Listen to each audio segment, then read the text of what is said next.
let's look at some specific events and concepts that you're doing for the Troon Kitchen. And we're doing the first one I think to talk about are the Four Seasons lunches.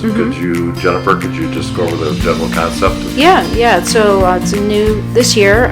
So there will be our Seasons on the Farm lunches. So the first one is March 7th, and so we'll have one each season with a theme. And the idea is to have guests come and really experience what's happening that season on the farm, tasting it, and also learning a little bit about what it's like that season for us, either working in the gardens or in the vineyard, and just sharing that experience, because we are working with this seasonality and the changes in the flows. That's how we work. And so to be able to share that with people so they understand what it's like to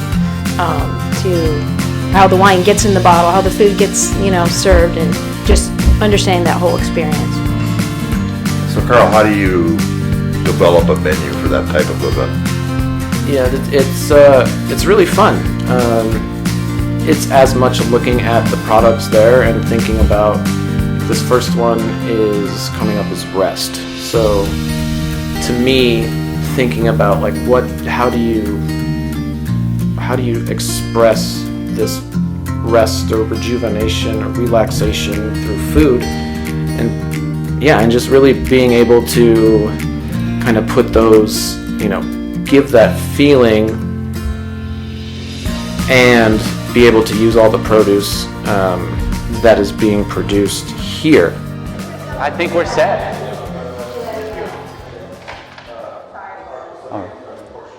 All right. My name is Nate Winters. I'm a certified sommelier and director of sales here at Troon Vineyard Farm. I've been here about 10 years, and seeing this whole transformation on this 10-year project that we've been at so far, to me, this is kind of the first opportunity we really get to showcase not just our wine, but our whole farm that we've been building. The chef and Jennifer will tell you everything that they've incorporated from the farm, but we wanted to have a true farm-to-table experience for you. We're doing a Four Seasons lunch. This is titled Rest, as the winter time. The next one will be titled Awaken, and so on and so on. We have a beautiful offering for you today. We'll go over the wines as they come out. You have a wine in your glass right now. It's called our Druid's White. Beautiful wine. It's a blend. I'll give you a little bit of information after that. But to start, I wanted to pass it over to Chef, as he has to get back to the kitchen, and he'll give you a little bit of words from himself. Hi everybody, I'm Carl. A lot of familiar faces, so thanks for coming back. Always a pleasure cooking for you guys. This is really exciting. I have to keep reminding myself that this is the rest dinner and not spring, because it's so nice outside.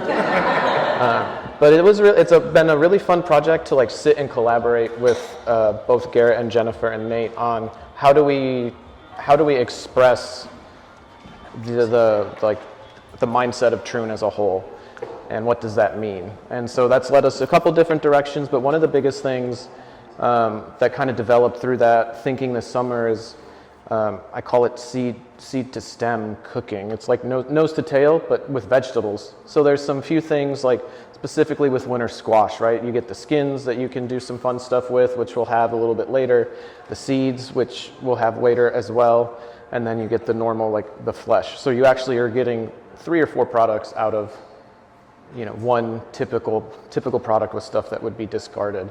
And so looking at the farm through that lens has opened up a lot of opportunities to incorporate things that would just end up in the compost or trash or somewhere else. So really cool to be able to be a part of that, and always great to work with these guys. And we're going to have a lot of stuff that was just harvested this morning, stuff that's never left the property, never seen refrigeration. And I won't say I'm sure that this is the only place that happens, but I've never been at another place where that's the case. And so really getting to express that and explain what went into it is it's going to be really good, really fun. So thank you guys again, and we'll get started. So my name's Jennifer. I know a lot of you. Good to see you again, and some new faces. So my job here is the Director of Farm Sales, which means that I help in the garden, growing the produce, and also help develop value-added products from everything that we grow. So some of those things that Chef Carl has created will be served in the lunch today for you to enjoy. I also am our vinegar maker, which is new here at Troon. So that will be in the salad dressing, and also we have it here if you want to take a bottle home with you to taste. So it's really exciting for this to come to fruition. I think it was probably 8 months ago our team came together and we had this idea of lunches, true farm-to-table lunches throughout the seasons. And here we are today with our very first one. It doesn't really feel like winter outside, but we do have a few more weeks left. But we really have been planning and thinking and really trying to make this an authentic experience for all of you. And it's really about coming together as a community. And that's what we want to do. We want to invite you to the Troon table and build a community over organic, local food and wine, which I think we'll all agree is a very beautiful thing to come together for. So I also want to talk about what it's been like on the farm in the winter. A lot of you have come through as club members and been able to visit and taste the wine. And just sort of a behind the scenes to give you an idea of what we've been doing on the farm. So we still have a winter garden that we keep going throughout the year, so you will be having some of those fresh items on the lunch. The cover crop salad was something that Carl really came out of him coming to visit us down in the garden, and he saw this beautiful greens growing, took a bite and said, "Hey, what's this? Can I use this?" Sure, why not? We really planted it for the health of the soil, but it is in fact a delicious kale that will be part of your salad today. So it's really been a fun collaboration with Carl to build this menu. And the rest of the farm too is, the vineyard is dormant, which I love seeing this time of year. You really see the architecture of the vines and our fruit trees as well. And so there is that resting that's happening. But also beneath all of that in the soil, in the ground, there's a lot of activity. Our cover crop is planted to build up our soil health. Our biodynamic preparations we buried in the fall, and they are also very active. The microbes are transforming all those preparations, which will ultimately go back into the soil to build the strength of growing the root health and soil organic matter, and really inoculating the activity of the soil so that we can have our healthy biodynamic vineyards and gardens. So if you're not familiar with the property, it's just about 50 acres of vineyard, and where we grow the food is on the other side of the property. So we have 2 acres of gardens where we grow food. All of the property receives our biodynamic compost and preparations. So what you'll be eating today is organic, biodynamic, highly nutritious, energizing produce. You'll also be enjoying some of the lamb from the property, which is really special. We don't always get to have that, so we're excited about that. And I really think that it's really vital that we continue as a community to have these experiences. I think that it's really easy to feel disconnected. I think we all, that's just the reality of modern life. We're all very busy, we're pulled in different directions, but I'm really, to have all of you here to take the time to connect with one another, with all of us on the team, that gives me a lot of hope.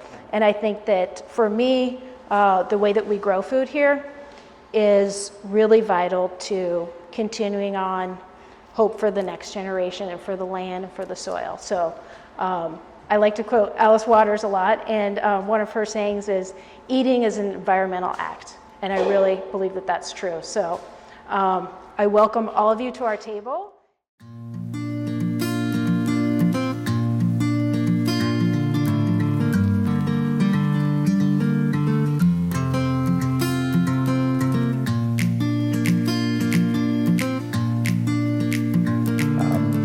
This is an exciting moment for Troon in general. I think this is one of my favorite white wines we've ever made. It's still very young and we still have a far way to go, but this has an opportunity to showcase grapes that no one else in Oregon is growing, and I think to showcase how they grow well on our farm. This is 48% Grenache Blanc, so the majority of this wine is Grenache Blanc, which most people would be familiar with from Southern Rhone. It's a very popular blending grape that often gets with Marsanne and Roussanne and Viognier. For us, Grenache Blanc brings acid. We pick on acid rather than sugar anyways, but for us, this is kind of the great backbone of this wine to then build everything else around. We've harvested Bourblanc, which is 17% of this wine. We also have Claret Blanche and Picpoul Blanc. So these three grapes, not many people know about. It's hard for us to even tell you a lot about these grapes from our farm because this is the first time we've harvested them. So every year we'll refine our approach, we'll learn more about this wine. All of the Grenache Blanc in this wine was fermented and aged in concrete. The rest of these grapes we ferment in oak, age in oak, and then we blend it all together afterwards. Concrete offers a real purity of fruit with a lot of lift and focus on the fruit, whereas oak barrels can really flavor your wine. So we wanted to really learn the fruit and then let the fruit tell us how to blend it and which vessel to put it in the future. This coming vintage will bottle a Bourblanc, which was in concrete, amphora and stainless steel, so we really get to learn that grape from different vessels. So you'll see a lot of these coming out in the future, but I think this melange of how they go together to give you a more full picture, or the sum is better than its parts kind of approach, is a lovely wine. It's 12% alcohol, so very light, but it drinks with such more brevity and it's not hollow or thin. So I love this wine. When you come to food pairing, you can often contrast the wine with the food chemistry-wise, or you can complement, you can kind of double down. And I think using our Troon vinegar against an acidic white is a nice little kind of cooperative pairing that you should have here. We have a lot of our farm-to-table value-added products featured throughout the menu. We'll kind of touch on that as we go. But with the first course, we'll have a salad that'll be brought out shortly. This will be the Druids White 2024.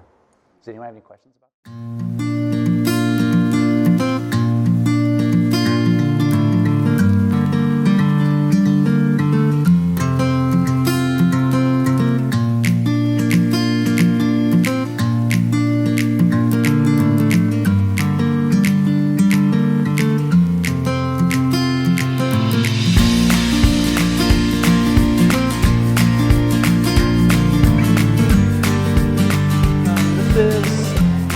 This is, for me, a pretty exciting dish, which I never thought I'd say about salad. This dish came by accident, and I was sitting there thinking about it. It's kind of the perfect way to start this rest dinner, or lunch.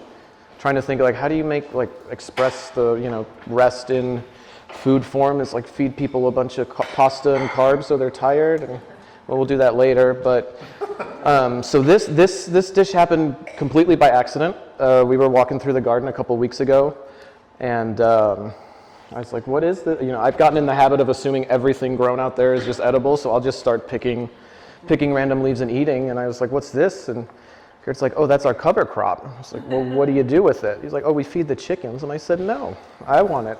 Keep it. So this is a type of kale that they use to as cover crop to fix the nitrogen in the soil. So the soil is resting, and this is what is used to kind of reinvigorate the soil during the off season, right? All the nutrients have been taken out of the garden from the plants and everything. These plants aerate and nitrogen back into the soil. So the soil's resting, and everything here starts with the soil. So we're starting the lunch with the soil. From there, the daikon in there as well is part of the cover crop. You can kind of see them all growing along here. Again, none of these vegetables were planted with the intent of being eaten. Their job has been done by maintaining the soil, which is super cool, I think. The dressing we made is a persimmon vadouvan. So it's a French version of curry, pretty mild, lots of heavy on the spice, cinnamon, cardamom, those types of things. A little bit of koji crunch on the top, just a little bit of texture. And the vinegar that we used is a house-made vinegar from the amber wine. So we fermented that for about 3 or 4 weeks into a vinegar and used that as the acid in the dressing. So, yeah, I hope you guys enjoy.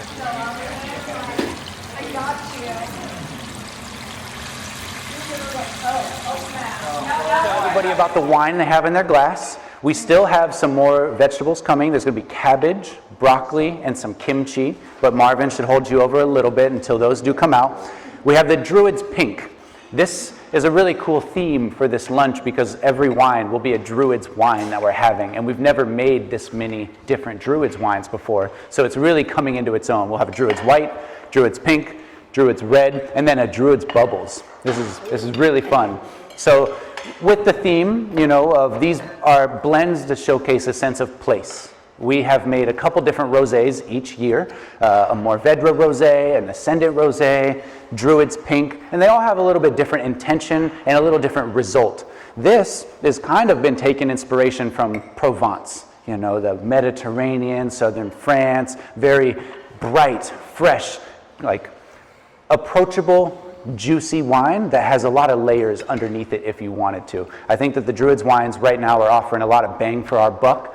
When we're harvesting all of our fruit, we do all of our blending here blindly. We label, the person who takes the barrel sample is a different person that labels those wine glasses, and then we sit at a table and we just kind of make what we think is the best wine. Sometimes that's all the grapes, sometimes it's only a few of them. We just try to let the grapes dictate what should happen. So for us, this, again, mostly Grenache, and Grenache can often be like Southern Oregon Pinot Noir. It can get very pretty. Same thing with the rosé. You get these bright pink red fruits. We also have Mourvedre, Counois, and Cinsault. So 4 different grapes all coming from here, which you find in the Southern Rhone and throughout Provence in general. So I think this is a beautiful pink wine. We have not made many of Druid's Pinks in the past, and I'm going to sound like a broken record today, but I think this is the best one that we have made every year. That's the goal, right, is to make better wine than the year before. One of my mentors taught me about the 2 T's in wine, tension and texture. I don't want flabby rosé. And I think for us, picking on acid, but getting phenolics right, getting the flavor right with the right clone, putting it together, having so much life jump out of this glass at you, this is my kind of rosé. All of our rosés typically have a little lighter color. They're not too dark. Maybe that'll change in the future.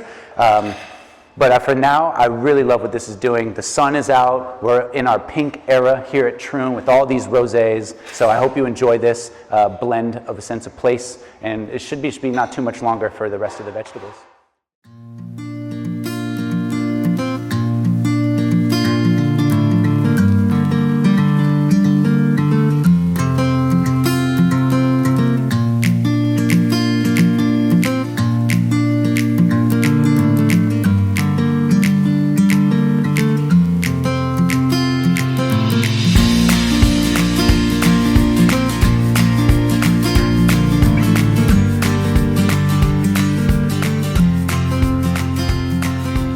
There's a lot going on here.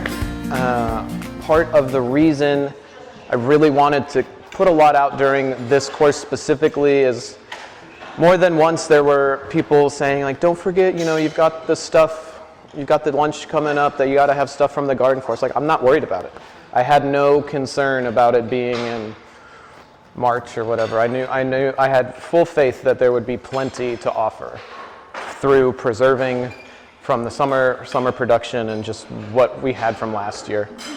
So we're going to start with the kimchi, the winter squash kimchi. So that is kogi nut, right, Jen? Kogi nut? The big ones? Yeah. That's this orange thing right here? Yeah, yep.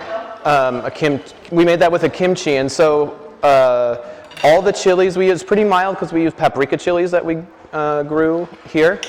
And the onions were from here as well. So all these flavors that you're getting are from Troon, which is pretty special. Next, we're going to go with the sunchokes, which are one of my favorites. We did them in a plantain style. So they were fried in lamb fat from the lamb that we harvested for our next course. And then treated them like a tostone, so smashed them, fried them again. That's served with an onion dip made from our Walla Walla onions.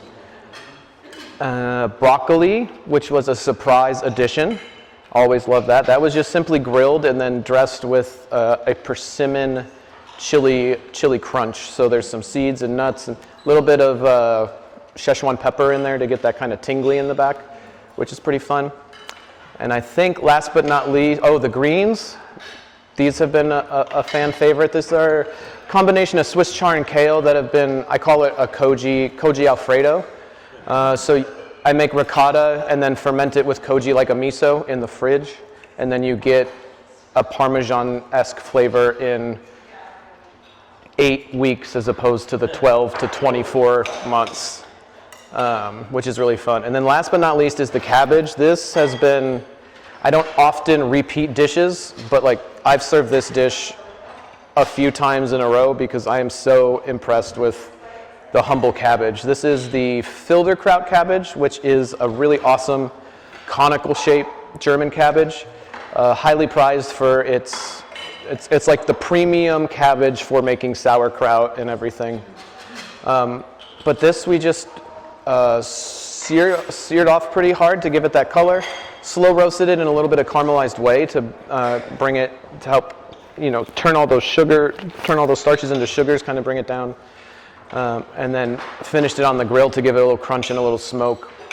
The sauce on the bottom is a grain ragu. So these are a combination of grains, wheat berries, smoked malt, things that have been used in other projects that have served their purpose but are still delicious. And so cooking it down with butter and onions and everything, we kind of made like a grain ragu or like a bolognese, which is pretty fun and delicious. So yeah, I think the garden did pretty well considering it was resting this whole time, right? So yeah, I'm glad you guys are enjoying. I just wanted to give you a little rundown about the wine in your glass before, Carl, we got about a couple minutes before the next plates come out. This is one of our, our flagship wines that we're known for. This is the Druids Red. This is the 2024 vintage. And I was talking to the other end of the table, and I think it's a great testament to a winery. Everyone can take and make a $100 bottle of wine amazing. But can you make your lowest end affordable wines just as amazing? And I think that's what we're doing here.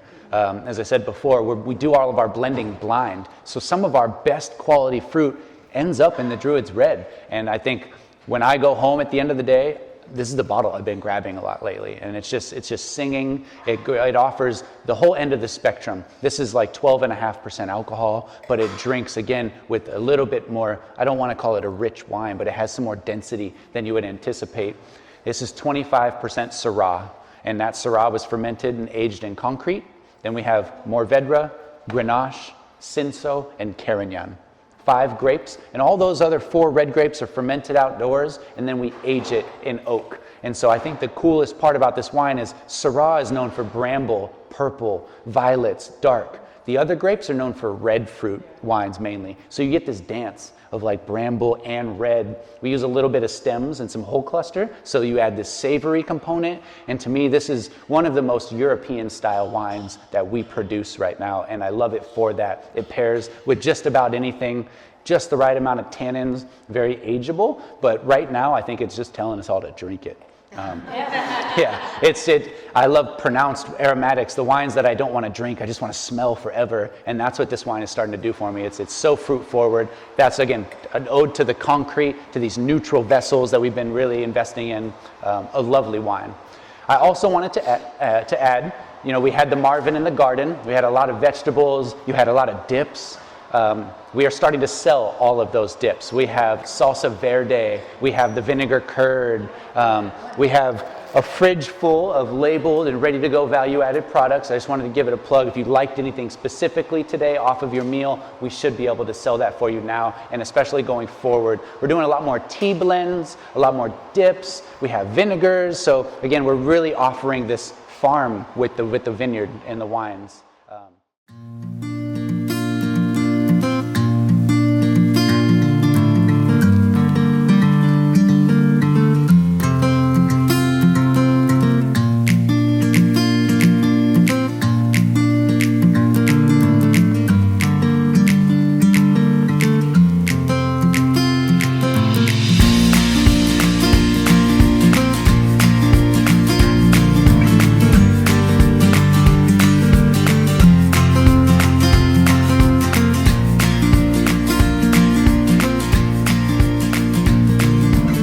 do to start while it's warm.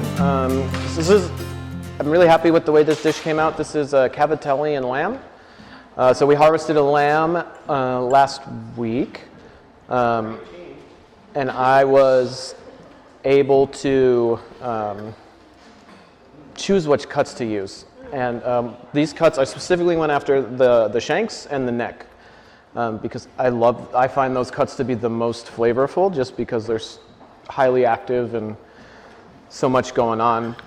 We cooked this in a Filipino adobo style, which sounds really weird, but that basically translates to a heavy amount of vinegar and soy sauce in the cooking liquid, which then acts as a marinade, because you have to let it sit overnight. And so that vinegar helps tenderize and season throughout, as opposed just to the outside. And we used, of course, the house red wine vinegar, and then we used a squash shoyu made from last fall's harvest of squash. Took that cooking liquid, made a nice pan sauce with a bunch of butter in it, because I like you guys. And then the meat, or the meat that we mixed with an onion salsa verde. So this is all types of onions that we've grown throughout the season, all types of alliums. We've got green onions, leeks, garlic, the walla wallas, different variations of preparation from grilled to raw to fermented in there. We just kind of mix those things together, and I think it brings out the nice flavors and everything. Should be great with the red wine, and should be this should make you want to rest afterwards, I would think. So, but don't, because there's dessert still. So, enjoy.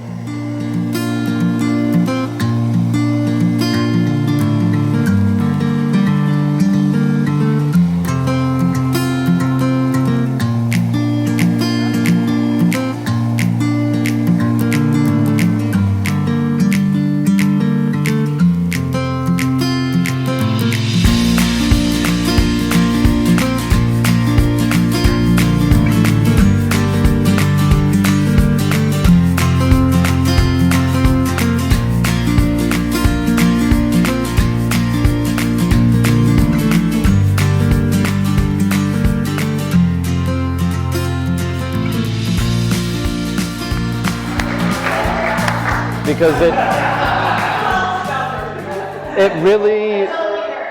it's really like, my job went from like making something good to not messing something up, and so it's just crazy what you can do when you start with like incredible product. And while I've always been taught that through culinary school and like seen it when you're working typically with high-end proteins and stuff, like that cabbage is a perfect example.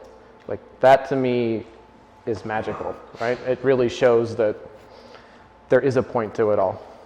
Even if you can't necessarily see it, you can taste it at the end. All right, so to finish today, we have a blue cheese cheesecake. This is using the Rogue Creamery Blue. We bruleed it for a little crunch. Whole bunch of different flavors going on. We've got fermented elderberry from this summer. We've got pickled green gage plum, which is a super delicious European varietal that's not too common, but very flavorful. And we've pickled that in white wine, house white wine vinegar. And then on the bottom of the plate, there is a winter squash puree that's been seasoned with the squash seed miso that is just entering it's usable, but we want to let it age a little bit longer. It just hit its stage of where the fermentation has brought out all the flavors and everything, but we want them to soften a little bit. And so this is kind of its debut, which is pretty fun. And then last but not least, there's some black honey drizzled over the top, which is just honey that's been held at like 145 degrees, the same as like black garlic or anything like that. And what that does is it caramelizes the sugar like you would on the stove without burning or reducing it. So it's the same consistency, but brings out those dark, richer, deeper notes of the honey, almost like a caramel. So should be great with the bubbles. I mean, anything's great with the bubbles. The bubbles are great by themselves, but I think it should be pretty good. So I hope you guys enjoyed. Thank you so very much, and hope to see you at the next one. Thank you, Carl.